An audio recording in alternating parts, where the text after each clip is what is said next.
Etapa e parë është përzgjedhur nga një traditë shumë e vjetër e ciklizmit shqiptar, sepse të gjithë ciklistët që kanë qenë protagonistë në Shqipëri e njohin dhe ne e quajmë me emër si Unaze Kurrudhe.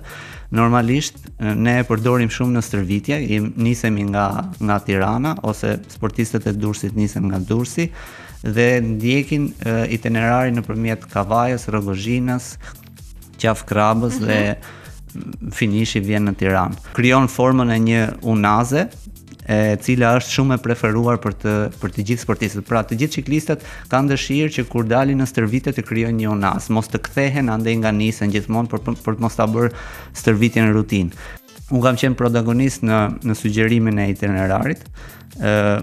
Është zgjedhur të fillohet nga Durrësi për të vetmen arsye sepse autostrada nga Tirana në Durrës është ende me punime dhe nuk arrihet që të përfundohet dhe kilometrat do plotësohen duke bërë 2 xhiro cirkuit me ardhjen në Tiranë nga Qafkraba, nga malorja e famshme, nga Maja Galliu që tashmë quhet nga sportistët shqiptar.